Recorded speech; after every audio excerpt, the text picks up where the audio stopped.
जय Hind. Smart topper में आपका बहुत बहुत स्वागत है। आज हम लोग अपना वास्तविक संख्या देखेंगे कि वास्तविक संख्या किसे कहते हैं और इससे जितने भी अपने प्रश्न पूछे जाते हैं उस सभी के बारे में हम लोग उदाहरण भी देखेंगे। सबसे पहले बच्चों हम आप लोग को बतला दें कि हम एक नए बैच की शुरुआत किए हैं।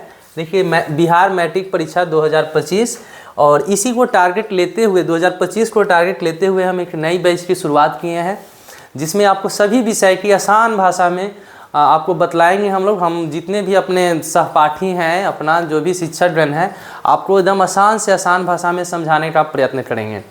तो बच्चों आप हमारे साथ बने रहिए और देखिए अपना जो सबसे पहला अध्याय है 10वीं क्लास का वास्तविक संख्या। आज हम लोग सारा वास्तविक संख्या के बारे में सीखेंगे कि ये वास्तविक संख्या होती क्या है। ठीक है, तो सबसे पहले बच्चों आता है, क्योंकि देखिए गणित जो है वो संख्याओं पे निर्भर है। जितने भी गणित, अब बिना संख्या के तो गणित कल्पना भी आप नहीं कर सकते हैं। पूरा का पूरा जो गणित है वो संख्या पर ही आधारित है। तो इसीलिए हमें पढ़ाया जाता है सबसे पहले संख्या के बारे में भी कि संख्या क्या है। तो इसी का एक पार्ट है वास्तविक संख्या। तो बच्चों देखिए सबसे पहला जो अपना पॉइंट है वह है वास्तविक संख्या। वास्तविक संख्या बच्चों नाम में पता चल रहा है कि वास्तविक संख्या यानी वास्तव माने होता है सचमुच में। तो क्या ऐसी भी कुछ संख्या हैं जो नहीं होते हैं, यानी झूठ में मान लिया गया है कि हाँ वैसी संख्या भी हैं। तो हाँ बच्चों अपने पास एक और भी संख्या है काल्पनिक संख्या। काल्पनिक संख्या यानी जिसको कल्पना किया गया है। दोनों संख्याओं के बारे में हम लोग थोड़ा सा समझेंगे। वैसे तो अपनी क्लास 10th में काल्पनिक संख्या के बारे में ज़्यादा चर्चा नहीं की गई है, लेकिन फिर भी हम लोग थोड़ी बहुत जान लेंगे कि ये काल्पनिक संख्या क्या होती है। ज़्यादा हमें जो है वो देखना है, सबसे ज़्यादा ध्यान केंद्रित करना है वास्तविक संख्या पर। वास्तविक संख्या किसे कहते हैं, यानी रियल नंबर। तो अपना पॉइंट है, सबसे पहला जो पॉइंट था वह था वास्तविक संख्या। वास्तविक सबसे पहला जो पॉइंट था अपना वह था बच्चों वास्तविक संख्या यानी रियल नंबर। रियल नंबर क्या है? तो वैसी संख्या जिसमें परिमेय और अपरिमेय संख्या दोनों आते हैं या दोनों शामिल होते हैं उसे हम वास्तविक संख्या कहते हैं और इसे आर द्वारा सूचित करते हैं, क्योंकि इसका इंग्लिश बच्चों होता है real number. Real number, real number का मतलब है वास्तविक संख्या। और वास्तविक संख्या में बच्चों हमें पढ़ना है परिमेय संख्या। परिमेय संख्या यानी रेशनल नंबर। और एक और भी है बच्चों, वह है अपरिमेय संख्या। अपरिमेय संख्या। वास्तविक संख्या किसे कहते हैं? तो वैसी संख्या जिसमें परिमेय तथा अपरिमेय दोनों संख्याएं शामिल हो उसे बोला जाता है बच्चों वास्तविक संख्या। इसे आर द्वारा सूचित किया जाता है। वास्तविक संख्या को आर द्वारा सूचित किया जाता है और ये आर जो है वो रियल नंबर से ही आया है। ठीक है, वास्तविक संख्या कितने प्रकार के होते हैं? 2 प्रकार के, परिमेय संख्या और अपरिमेय संख्या। तो सबसे पहले अब हम देखेंगे कि परिमेय संख्या क्या है।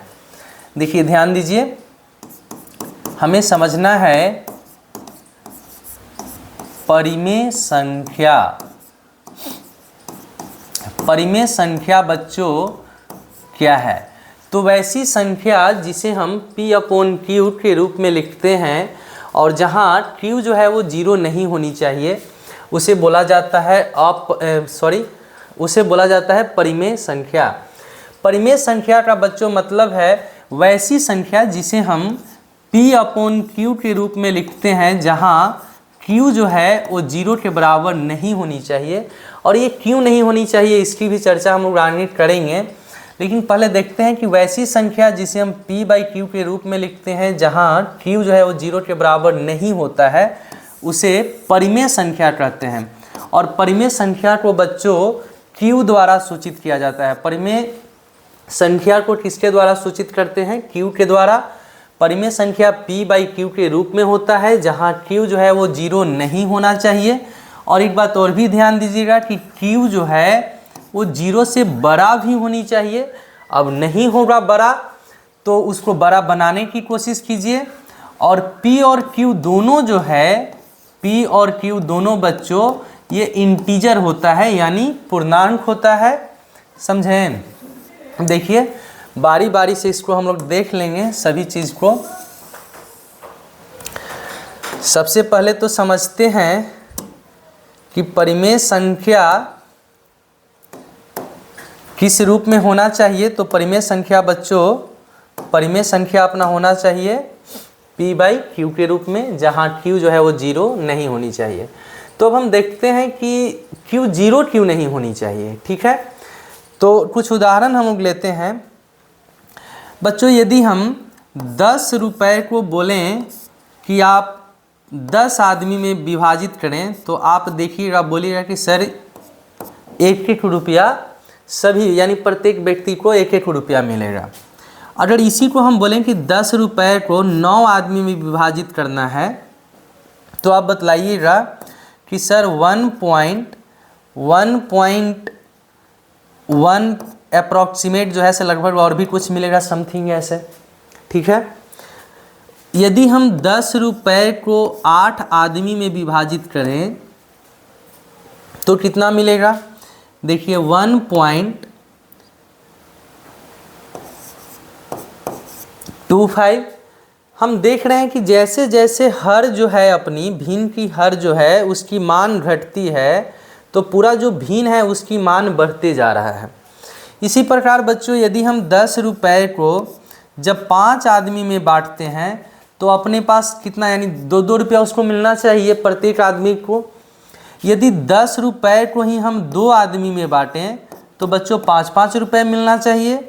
यदि 10 रुपए को ही हम 1 आदमी में बांटेंगे तो 10 रुपये मिलना चाहिए। ठीक है, समझ रहे हैं बात? यदि हम 10 रुपए को ही आधा व्यक्ति में बांटें, यानी हाफ 1/2 व्यक्ति में बांटेंगे, तो ये हमें कितना मिलना चाहिए? 20। समझ रहे हैं बात? देखिए ये जो 2 नीचे है ये ऊपर चला जाता है, तो 10 दूनी 20। यदि हम आपको बोलें कि बच्चों इस 10 को ही आप 1/4 में डिवाइड कीजिए, तो ये 4 जब ऊपर जाएगा तो 10 चौको 40 हो जाएगा। ठीक है, यदि 10 को ही हम बोलेंगे कि 1/10 पार्ट में विभाजित करें तो ये इसकी मान कितना होने वाली है? 100 होने वाली है। तो बच्चों हम देख रहे हैं कि जैसे जैसे परिमेय संख्या में ये जो हर है वो छोटा होते जा रहा है, तो परिमेय संख्या की मान जो है वो बढ़ते जा रही है। देखिए यहाँ पे 10 था तो इसकी मान 1 है, 9 था तो मान 1.1 है, और ये 8 है तो मान इसकी 1.25 है। तो यानी वैल्यू जो है वो धीरे धीरे बढ़ रही है। यदि हम बच्चों बोलें कि ये 10 को ही आप 0.001 पार्ट में बांटें, तो आप बोलिएगा कि सर ये 10 गुने, देखिए इसको पॉइंट हटाइएगा तो इतना हो जाएगा। और जब इसको हम सॉल्व करेंगे तो ये बच्चों कितना, 10,000 के आसपास, 10,000 हो जा रही है ना। यानी हर को और भी हम छोटा करें, 0.00000 ऐसे 1 करें। ठीक है, ये यानी और भी ये छोटा हर जो है वो हम छोटा करते जा रहे हैं। तो हम देख रहे हैं कि ये मान देखिए तो ये कितना हो जाएगा, 2 0 यहाँ, 2 4 2 6 0 इस पे बैठना चाहिए। यानी जैसे जैसे हर जो है वो मेरा 0 के पास जा रहा है, 0 के पास जा रहा है, तो ये जो भिन्न के वैल्यू है, मान है बच्चों, वो बहुत बड़ा नंबर की ओर बढ़ रहा है। ठीक है, अगर हम बच्चों यहाँ पे आपको बोलें कि 10/0.000 बहुत सारा 0 दीजिए एकदम, और अंत में 1 लगाइए, तो जानते हैं ये भी एक बहुत बड़ा नंबर मिलने वाला है अपने को। समझ रहे हैं बात?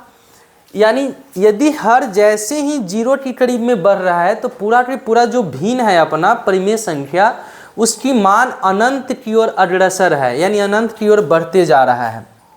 देखिए अगर हम बोलें कि 10 को ही आप 0.000, ये इतना दूर तक चले जाइए, बहुत सारा जीरो, और तब जब है इसको आप मान निकालिएगा तो ये बच्चों आएगा कितना बड़ा नंबर, महासंख्य से भी ज़्यादा नंबर आएगा। ठीक है, अभी भी बच्चों अगर हम बोलें कि देखिए ये जीरो है और इस तरफ 0.0000 डॉट डॉट बहुत दूर जाकर भी यदि आप 1 लगाते हो तो आप बोलिएगा कि सर इसमें तो अभी भी ये बड़ा है क्योंकि ये जीरो के पास नहीं है। ठीक है, तो जब यही नंबर हमारा एक बहुत विशाल नंबर दे रहा है तो सोचिए कि यदि ये और इससे भी छोटा करके हम जब जीरो लेके चलाएंगे क्यू के स्थान पर, यानी 10/0 लेकर चलाएंगे, तो बच्चों ये इतना बड़ा विशाल नंबर देगा जिसके बारे में हम और आप सोच भी नहीं सकते हैं, यानी एक बहुत बड़ा नंबर चला जाएगा। तो इसीलिए बच्चों जो भी परिमेय संख्या है ना, जो परिमेय संख्या है उसमें q को जो है वो जीरो नहीं होना चाहिए, q जो है वो जीरो नहीं होना चाहिए, क्योंकि जैसे ही q जीरो होगा तो ये इतना विशाल नंबर, अनंत नंबर आएगा और जिसका अंत ही नहीं है बच्चों, तो उसको क्या लिखा जा सकता है? नहीं, ये नहीं लिखा जा सकता है। ठीक है, तो ये अभी हम लोग देखें कि परिमेय संख्या जो है वो p/q के रूप में होता है, जहाँ ये इस बात को विशेष रूप से ध्यान देनी होती है कि q अपना जीरो नहीं होना चाहिए। क्यों q जीरो नहीं होना चाहिए?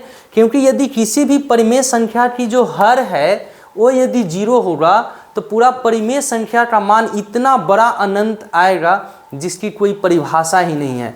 तो इसीलिए बच्चों ये हमेशा मैथ में ध्यान देना है कि कभी भी भिन्न के रूप में कोई संख्याएं आ रही है तो वहाँ हर जो है वो उसका जीरो के बराबर नहीं होनी चाहिए। ठीक है, मैथ में गुनाह हो जाती है बच्चों, यदि हर जो है जीरो हो जाए तो ये मैथ में गुनाह हो जाता है। इस बात को हमेशा ध्यान देना है, एकदम दिमाग में बैठा लीजिए कि भिन्न हो या परिमेय संख्या हो, भिन्न हो या परिमेय संख्या हो, कुछ भी हो, हर को कभी भी जीरो नहीं होना चाहिए, हर हमारा जीरो नहीं होना चाहिए। और नहीं तो पूरा का पूरा जो गणित है ना वो अपना हाथ उठा लेता है, उसके पास कोई हथियार ही नहीं बचता है, क्योंकि ऐसी नंबर देना जो जिसकी एग्जिस्टेंस ही नहीं है, जिसकी कल्पना ही नहीं की जा सकती है। ठीक है, तो ये हमेशा ध्यान देना है कि किसी भी गणित में, अब मान लीजिए कि हम बोलते हैं कि 5/x+2 है, 5/x+2 है, ये परिमेय संख्या बाबू तभी तक है जब अपना x जो है वो इक्वल नॉट -2 है। समझ पा रहे हैं बात? क्योंकि x के जगह पर जैसे ही हम -2 रखेंगे तो ये वैल्यू जो है हमारा, देखिए ध्यान दीजिए, x को -2 रखिएगा तो ये वैल्यू बच्चों कितना आ रहा है? 5/0। ना बाबा ना, नीचे जैसे ही जीरो है तो ये मैथ में गुनाह होना तय है, क्योंकि हर जो है वो जीरो होना ही नहीं चाहिए। ठीक है, तो आप ये देखे होंगे जब प्रश्न भी पूछे जाते हैं तो बगल में ये चीज़ें लिखी हुई रहती है, ये इसलिए लिखी रहती है क्योंकि हर को जीरो नहीं होना चाहिए। ठीक है, तो अब से कभी भी आप पुस्तक में भी इस टाइप के प्रश्न देखते हैं तो वहाँ घबराना नहीं है, वो जो है आप ही के लिए नहीं, उस प्रश्न को सही बनाने के लिए ये लिखा होता है। ठीक है, अब आगे देखते हैं, देखिए ध्यान दीजिए, सबसे पहले तो हम आपको बतलाएं कि परिमेय संख्या को q द्वारा सूचित करते हैं, जहाँ q जो है वो p/q के रूप में रहता है और q जो है वो बच्चों जीरो नहीं होना चाहिए, ये बात हमने देख लिया। दूसरी बात कहता है कि q जो है वो जीरो से बड़ा होना चाहिए, q जो है वो जीरो से बड़ा, यानी हर जो है वो निगेटिव नहीं होना चाहिए। जैसे बच्चों यदि मान लीजिए कि देता है कि 5/10,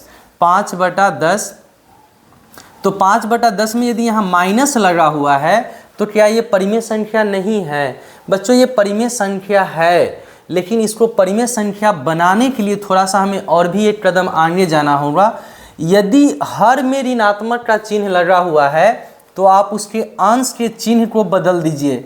तो देखिए यहाँ 5 पॉजिटिव है ना, तो 5 को निगेटिव बना देंगे और ये नीचे मेरा पॉजिटिव होना चाहिए। तो इस बात को भी ध्यान देना है कि परिमेय संख्या के जो हर है वो जीरो से बड़ा रखना है। ठीक है, अगर कहीं आ भी जाती है, देखिए ना -1/2 है। ठीक है, तो ये मेरा जो q है यहाँ पर, q जो है वो बच्चों जीरो से बड़ा है ना।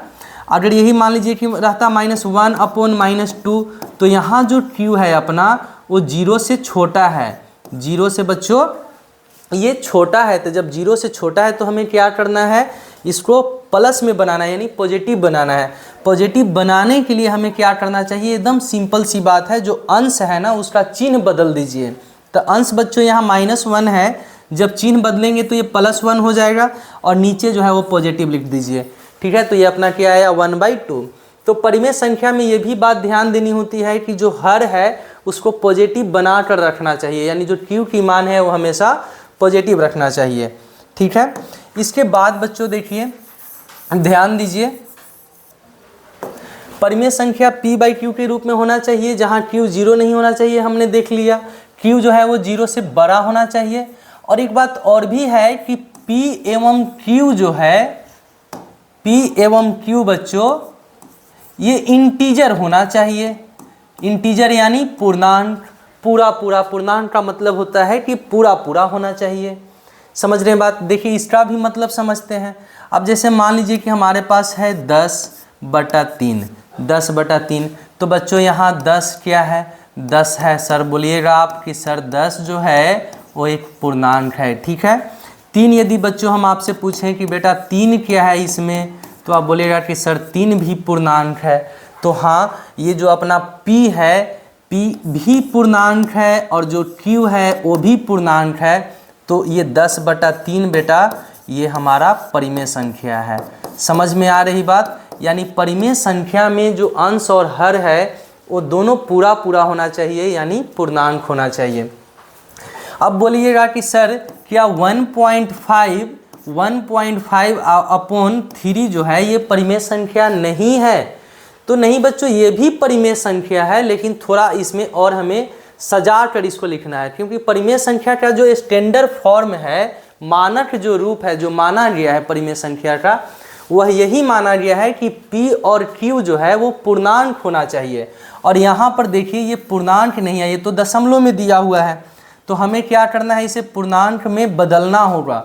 तो पूर्णांक में बदलने के लिए बच्चों यदि पॉइंट हटाएंगे तो 15/30 होगा, और इसको भी सॉल्व करेंगे तो ये 1/2 होगा। अब यहाँ पर देखिए p की मान कितना है अपना 1 और q की मान कितना है बच्चों 2, और ये दोनों के दोनों बच्चों क्या है, पूर्णांक है। तो ध्यान देना है कि परिमेय संख्या में p और q दोनों जो है वो क्या होना चाहिए, हमारा पूर्णांक होना चाहिए। यदि पूर्णांक में नहीं दशमलव में दिया हुआ है तो उसे भी हम सबसे पहले पूर्णांक में बदल लेते हैं। ठीक है, उसके बाद बच्चों देखिए ध्यान दीजिए, एक बात और भी यहाँ पे होती है, एक बात और भी हम आपको लिख दें कि ये जो p और q है बच्चों, जहाँ p और q जो है अपना वो सह अभाज्य होता है, सह अभाज्य होता है बच्चों। इस बात को बहुत गौर से समझिएगा, ध्यान दीजिएगा।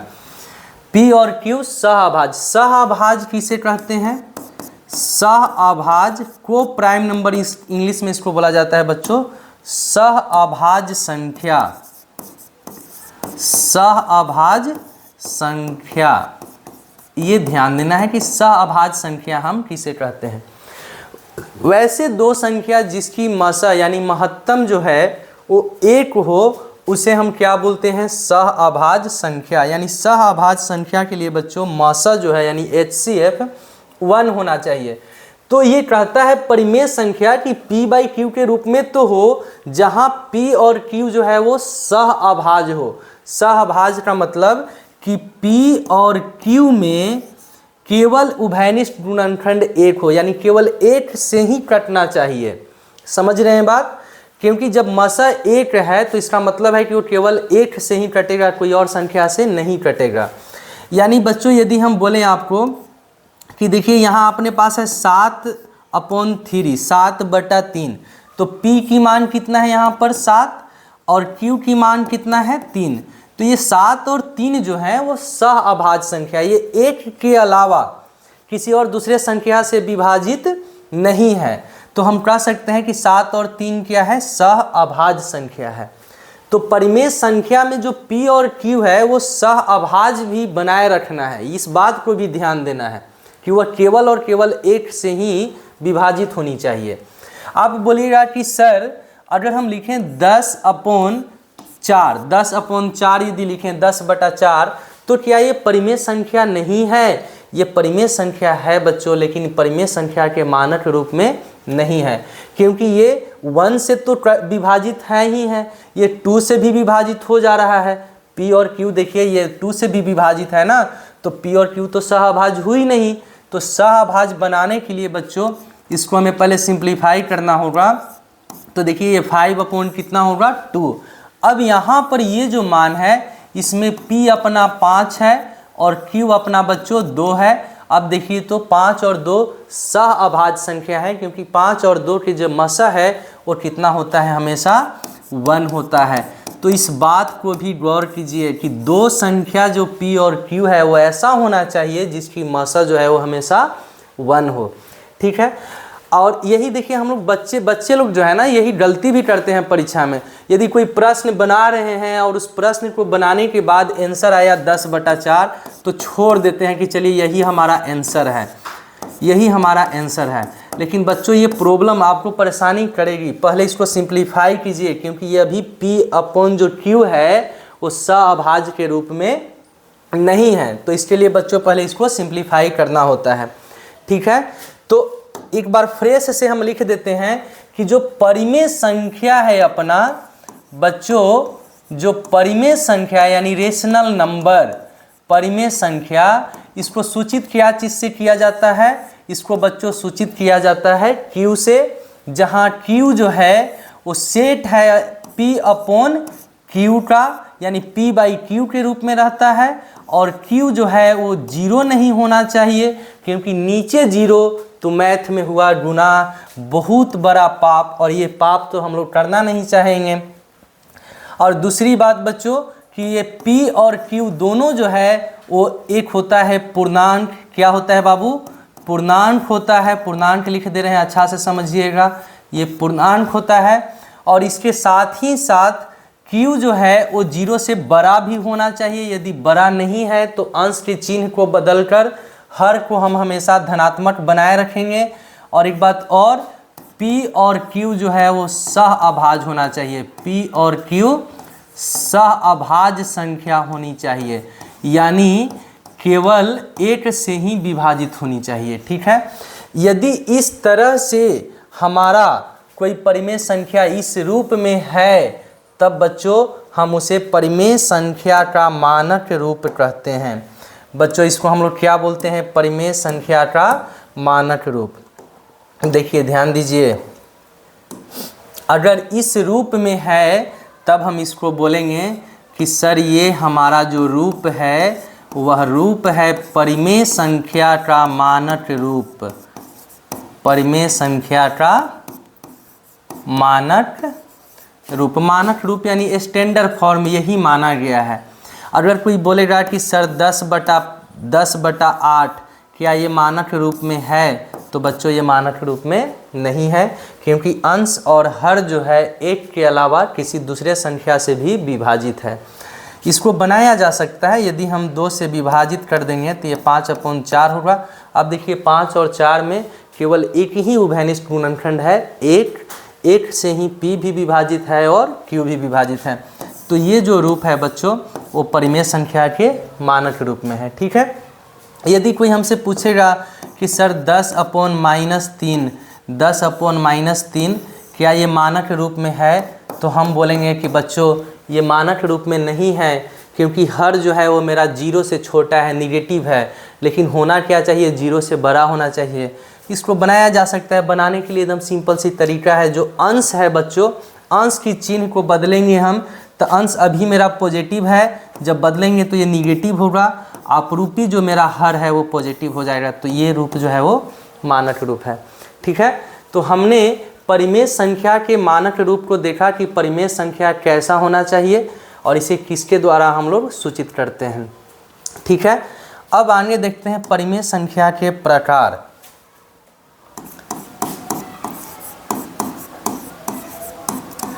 पहले परिमेय संख्या का मान भी देख लेते हैं बच्चों। परिमेय संख्या का मान देखते हैं। क्या कोई परिमेय संख्या के मान के बारे में भी हम कल्पना कर सकते हैं या अनुमान लगा सकते हैं तो हाँ बच्चों देखिए, यदि अपने पास एक परिमेय संख्या है p/q, देखिए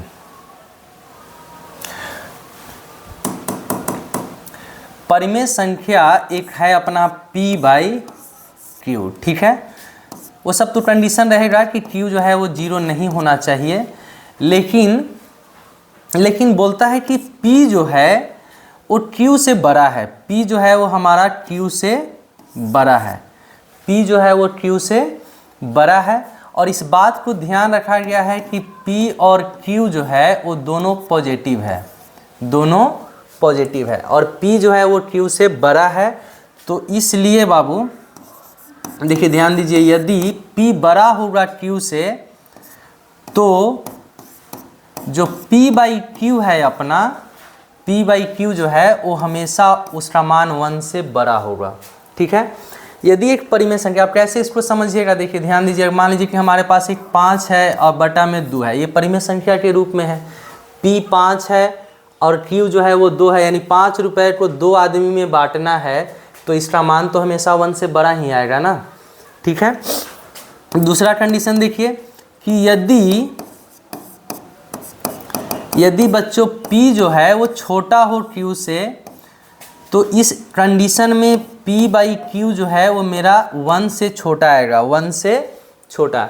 यानी इसको यदि उल्टा कर दें, 2/5, 2 ही रुपया हम आपको दिए, बोले कि बच्चों आप लोग 5 आदमी में बांट लो, तो आपको 1 से भी कम मान मिलने वाला है।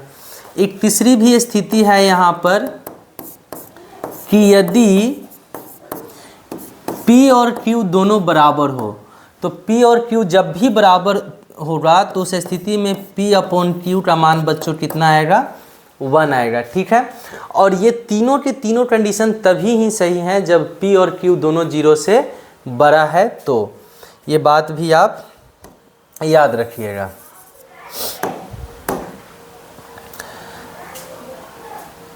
इसके बाद हम देखते हैं परिमेय संख्या के प्रकार।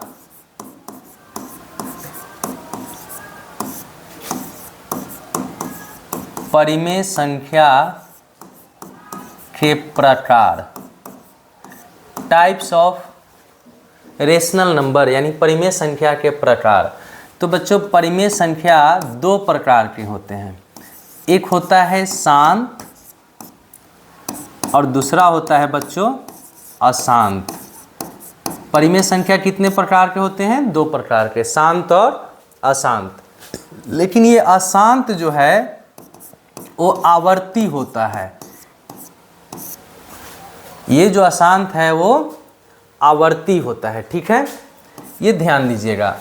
तो सबसे पहले समझते हैं कि शांत कौन सी रूप है और अशांत कौन सी रूप है, ठीक है।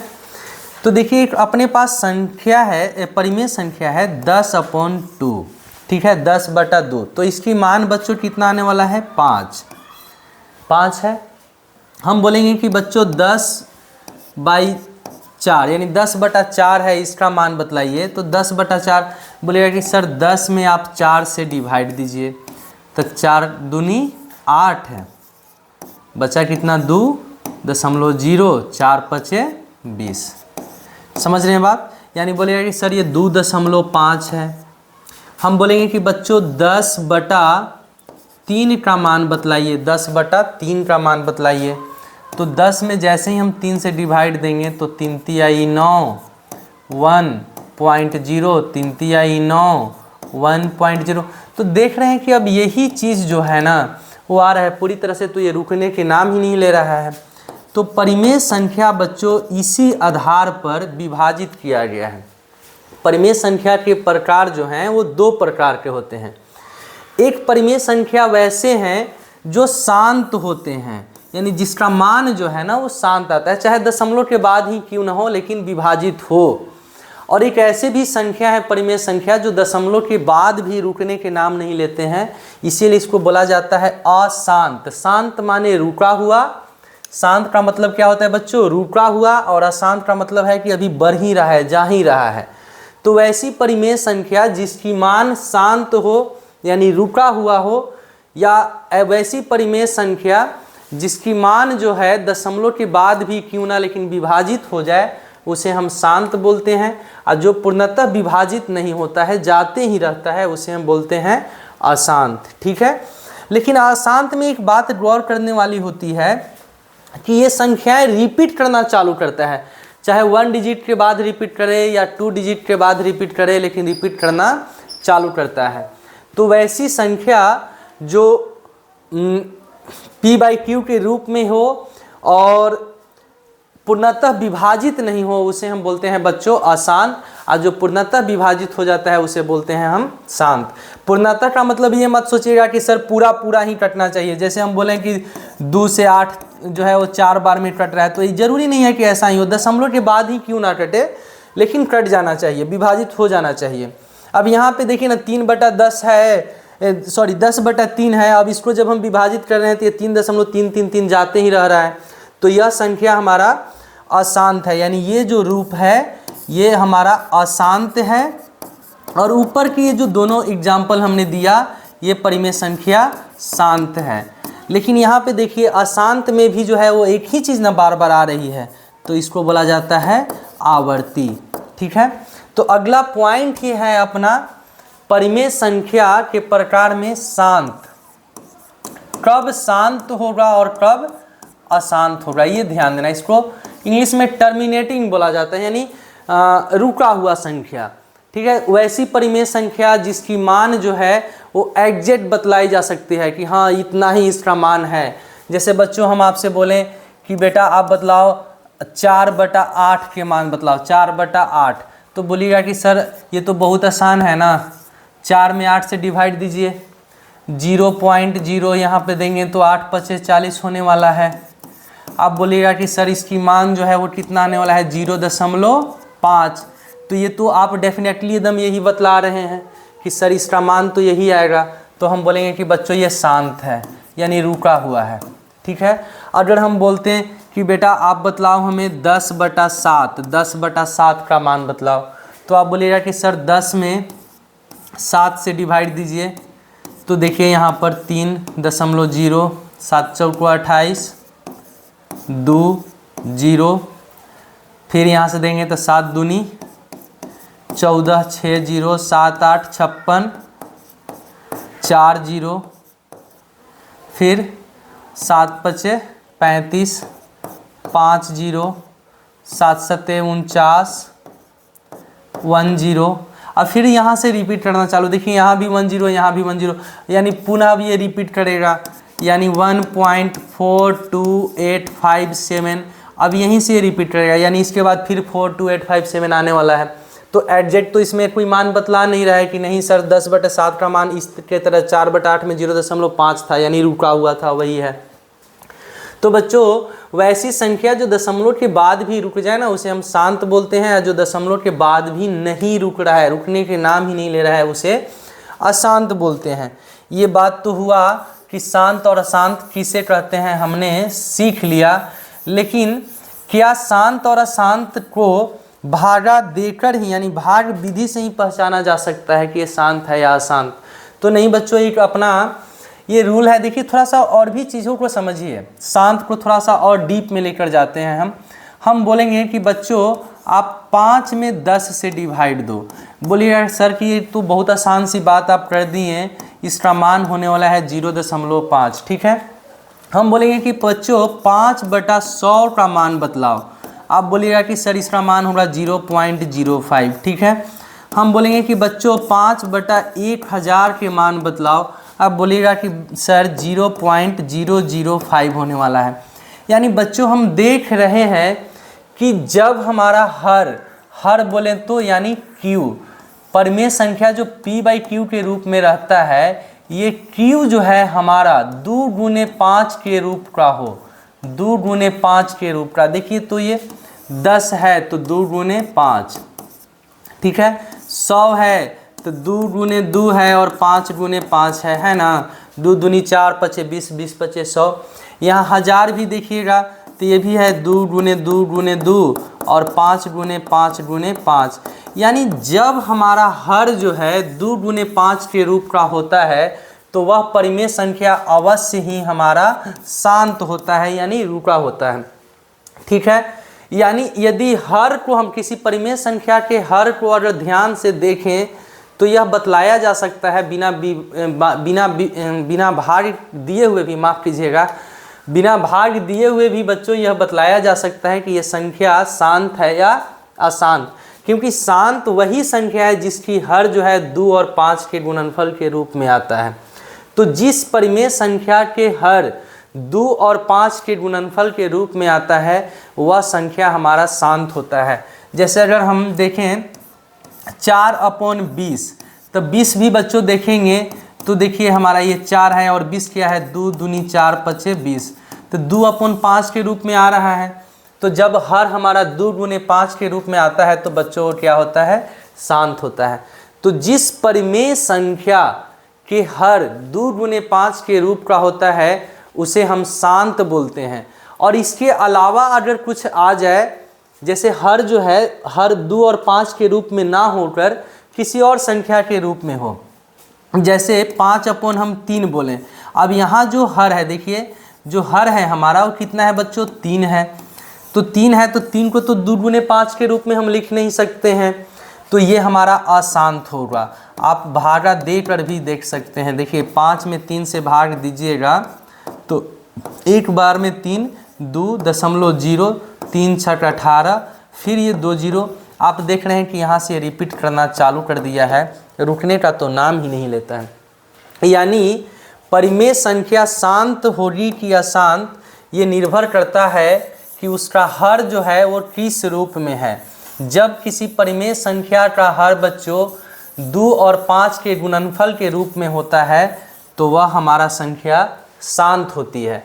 तो शांत होने का कंडीशन क्या है कि जो हर है बच्चों वो होना चाहिए 2 गुने 5 के रूप का, 2 गुने 5 के रूप का, ठीक है। अब 2 के पावर m कर दीजिए और 5 के पावर n, यानी 2 कई गो भी रहे, 5 भी कितना हूँ सारा रहे, केवल 2 भी रहेगा तो भी शांत है, केवल 5 रहेगा तो भी शांत है, 2 और 5 रहेगा तो भी शांत है। इसके अलावा यदि कोई संख्या आ जाती है हर के रूप में तो वह परिमेय संख्या अशांत हो जाती है, ठीक है बच्चों।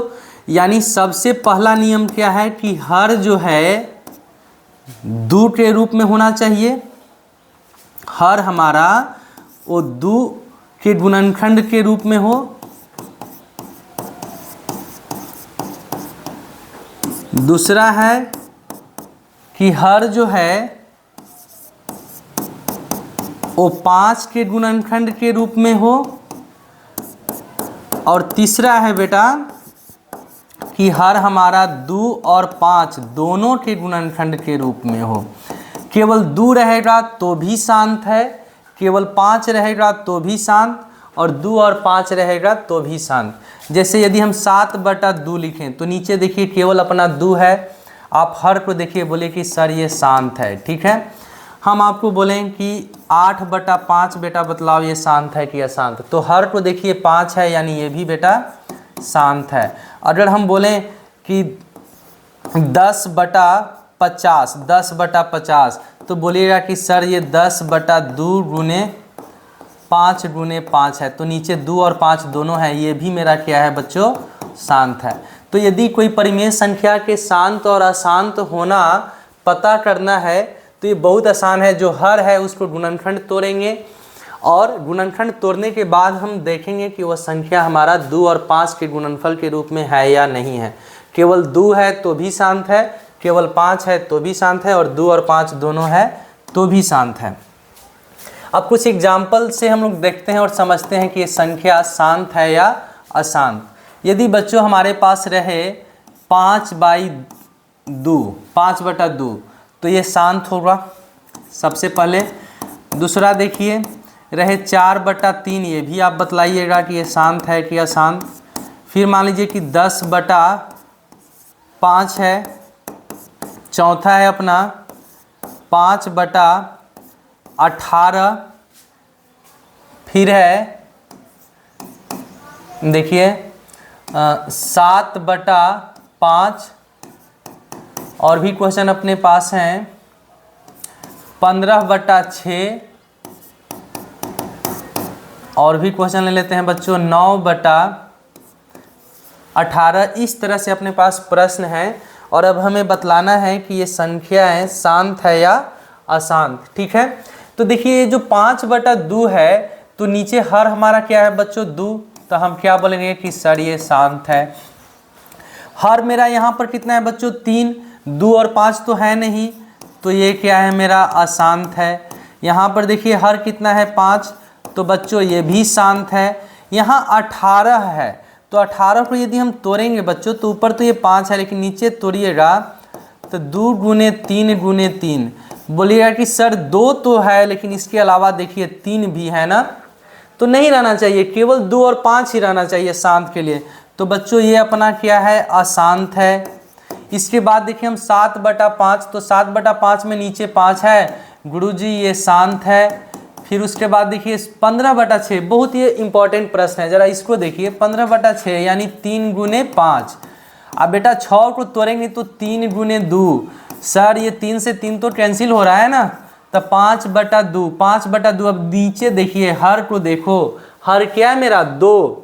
सर ने क्या बतलाया कि सर हर यदि 2 है और 5 है तो वो संख्याएं क्या होती है, शांत होती है। तो बाबू ये मेरा शांत है। ऐसे ही मत सोचना कि 15/6 नीचे 6 आ गया, गुरुजी ने बतलाया है कि 2 और 5 के अलावा कुछ भी आ जाए तो अशांत।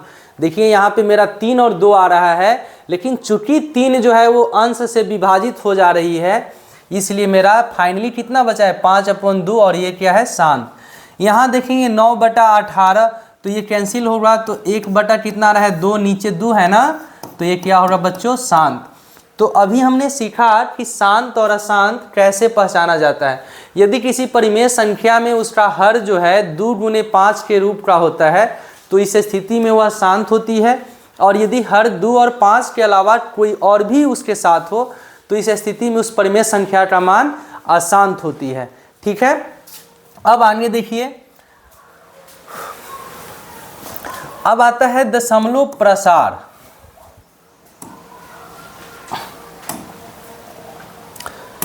दशमलव प्रसार, दशमलव प्रसार ही देख लें कि दशमलव प्रसार को रहने देते हैं, आगे अगला लेक्चर में देखेंगे।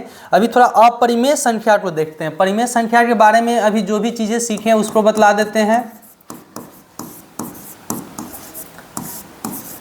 परिमेय संख्या में हमने सीखा बेटा कि परिमेय संख्या को q द्वारा सूचित करते हैं।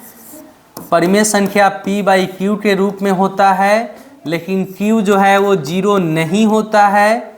q जो है वो 0 से बड़ा रखना चाहिए, और p और q दोनों एक पूर्णांक रहना चाहिए। और भी हमने सीखा कि p और q सह अभाज्य होना चाहिए। p और q सह अभाज्य संख्या होना चाहिए, यानी केवल 1 से विभाजित होना चाहिए। ठीक है, ये बात हमने सीखा। फिर हमने सीखा बच्चों कि परिमेय संख्या जो है वो शांत और अशांत दोनों होते हैं। परिमेय संख्या बच्चों शांत भी होता है और अशांत भी होता है। शांत किसको कहते हैं? जो दशमलव के बाद भी लेकिन पूर्णतः विभाजित हो उसे शांत। अब वैसे तो आप एक और भी परिभाषा दे सकते हैं, वैसी परिमेय संख्या जिसका हर 2 गुने 5 के रूप का होता है उसे हम शांत बोलते हैं, और वैसी परिमेय संख्या जिसकी हर 2 और 5 के रूप का नहीं होता है उसे अशांत बोलते हैं। शांत के लिए क्या कंडीशन है कि जो हर है वो 2 गुने 5 के रूप में होना चाहिए। ठीक है, और अशांत के लिए जो हर है बच्चों वो 2 गुने 5 के रूप का नहीं होना चाहिए। ठीक है, लेकिन एक बात ध्यान देना है कि ये जो अशांत है वो अशांत आवर्ती होता है।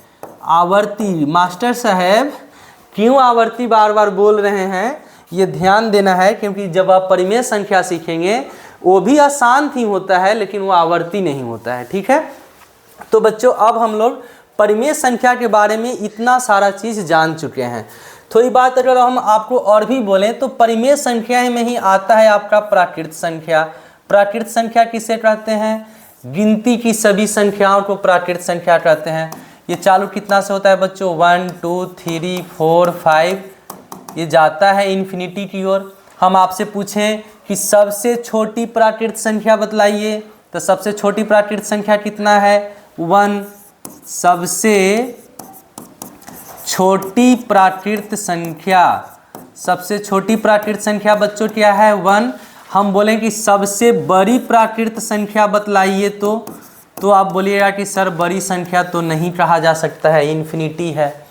तो ये जो परिमेय प्राकृत संख्या है ना, ये भी परिमेय संख्या ही है, क्योंकि वास्तविक संख्या के ही तो ये पार्ट हैं। तो सबसे पहला तो है अपना यहाँ प्राकृत संख्या, थोड़ा और विस्तार में देखते हैं। दूसरा है बच्चों पूर्ण संख्या। पूर्ण संख्या किसे कहा जाता है? गिनती की संख्या ही यदि शून्य से चालू हो जाए, समझ रहे हैं बात, तो ये सभी जो है वो क्या बन जाते हैं? पूर्ण संख्या बन जाते हैं, होल नंबर। ये प्राकृत संख्या है और ये पूर्ण संख्या है। सबसे छोटी पूर्ण संख्या 0, सबसे बड़ी पूर्ण संख्या सर नहीं बतला सकते हैं, ये अभी आगे बढ़ रहा है। इसके बाद आता है पूर्णांक। इसको i या z के द्वारा सूचित किया जाता है। पूर्णांक को यदि देखें तो इसमें 0 भी है, +-1 भी है, +-2 भी है, +-3 भी है, डॉट डॉट। समझ रहे हैं बात? ठीक है। तो जितने भी संख्याएं हैं, चाहे वो प्राकृत संख्या हो, पूर्ण संख्या हो, पूर्णांक संख्या हो, ये सभी के सभी परिमेय संख्या के अंतर्गत ही आते हैं। भाज्य संख्या, अभाज्य संख्या, सम संख्या, विषम संख्या, ये जितने प्रकार के संख्याएं हैं वो सभी अपना परिमेय संख्या के अंतर्गत आते हैं। तो ये ध्यान देना है, ये भी इंपॉर्टेंट चीज़ है। प्राकृत संख्या 1 से चालू, पूर्ण संख्या 0 से शुरू होती है, और पूर्णांक जो है ये वास्तव में अगर देखा जाए तो इसमें शून्य भी यानी प्राकृत भी है, पूर्ण भी है और ऋणात्मक संख्याएं भी हैं। लेकिन पूर्णांक का मतलब पूरा पूरा, दशमलव में ये नहीं रहेगा। ठीक है। उसके बाद देखिए, ध्यान दीजिएगा, इसके बाद यदि देखें बच्चों तो इसके बाद है अपना परिमेय संख्या। परिमेय संख्या में क्या क्या रहता है? इसमें सबसे पहले तो प्राकृत संख्या भी रहेगा, ठीक है, प्राकृत संख्या भी रहेगा, पूर्ण संख्या भी रहेगा, पूर्णांक भी रहेगा, और इसमें भिन्न भी रहेगा, जो पूर्णांक नहीं है वो भी होगा। किसी अगले वीडियो में हम ये भी बतलाएंगे कि इन संख्याओं का किस तरह से मतलब खोज हुआ है, कैसे कैसे हमारे गणितज्ञ लोग जो हैं ज़रूरत पड़ने पे संख्या पद्धति बढ़ाते चले गए हैं। ठीक है। आगे देखिए, तो यहाँ से भी एक बात देखने के लिए मिलता है कि सबसे जो बड़ी संख्या है ना, देखिए सबसे छोटी अपना क्या है? सबसे छोटी है प्राकृत संख्या जो 1 से चालू होती है। इससे बड़ी कौन सी संख्या है बाबू? इससे बड़ी संख्या है पूर्ण संख्या। ये देखिए सबसेट, सेट और सबसेट 11th की बात है, इसको बड़ी छोटी नहीं बोलते हैं। ग्रेटर देन या लेस देन का ये साइन नहीं है, ये उप समुच्चय का साइन है। लेकिन प्राकृत संख्या, सभी प्राकृत संख्या पूर्ण संख्या होती है, लेकिन सभी पूर्ण संख्या प्राकृत संख्या नहीं होती है। इसके बाद बच्चों अगर हम देखें तो पूर्ण संख्या से भी बड़ा है पूर्णांक, और पूर्णांक से भी बड़ा है अपना परिमेय संख्या। अपरिमेय संख्या को इसमें नहीं रखेंगे, और ये जो परिमेय संख्या है बच्चों, इससे भी बड़ा होता है अपना वास्तविक संख्या। ठीक है। तो इस बात को भी समझना है, ध्यान देना है कि सभी प्राकृत संख्या पूर्ण संख्या होती है, सभी पूर्ण संख्या पूर्णांक होती है, सभी पूर्णांक परिमेय संख्या होती है, और जितने भी परिमेय संख्या हैं वो सभी क्या हैं? वास्तविक संख्या है। तो वास्तव में जो वास्तविक संख्या है ये हमारा सेट है, इंटरवल में हम इसको लिख देते हैं। वास्तविक संख्या है जो बच्चों वो -∞ से +∞ की ओर होती है। ठीक है। आगे देखिए, अब आता है अपना अपरिमेय संख्या। अपरिमेय संख्या, अपरिमेय संख्या किसे कहते हैं? तो एक तो सिंपल सी परिभाषा है कि वैसी संख्या जिसे हम P/Q के रूप में नहीं लिख सकते हैं उसे हम अपरिमेय संख्या कहते हैं। ठीक है। वैसी संख्या जिसे हम P/Q के रूप में नहीं लिख सकते, यानी जो परिमेय नहीं है वो अपरिमेय। अरे बाबू, वास्तविक संख्या के दो ही रूप है, या तो परिमेय होगा नहीं तो अपरिमेय होगा। और जब वो परिमेय संख्या नहीं है तो बचा क्या? अपरिमेय संख्या। तो जिस संख्या को हम परिमेय नहीं बोल सकते हैं वह संख्या अपरिमेय संख्या कहलाता है। और इसे क्यू डैश के द्वारा सूचित किया जाता है। अपरिमेय संख्या को क्यू डैश के द्वारा सूचित किया जाता है। ठीक है, जैसे √2, √3, √5 ये सभी जो संख्याएं हैं वो क्या है, अपरिमेय संख्या। ये बात तो आप जानते हैं, लेकिन ध्यान दीजिए इसको डिफाइन हम कर रहे हैं। वैसी संख्या बच्चों, वैसी संख्या जिसका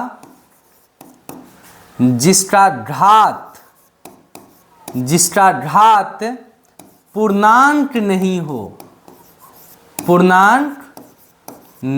हो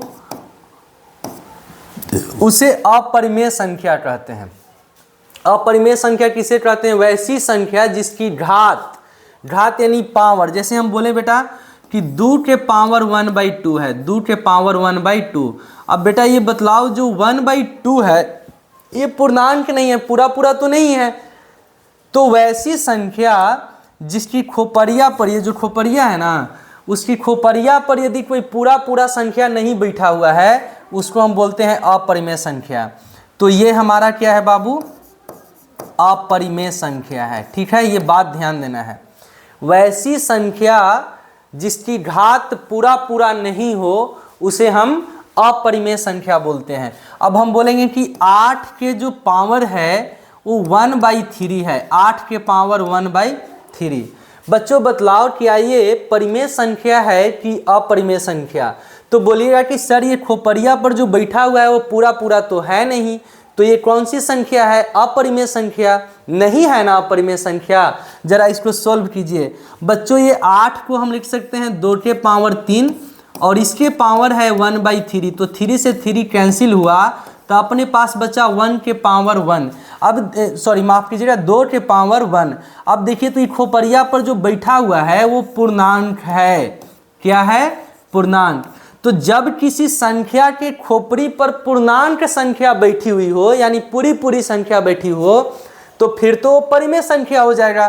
तो ये हमारा कौन सी संख्या है? परिमेय संख्या। ठीक है बच्चों। अब बोलेगा कि सर हमने तो पढ़ा है कि √2 जो है वो अपरिमेय है, √3 अपरिमेय, यानी रूट में रहना जरूरी है।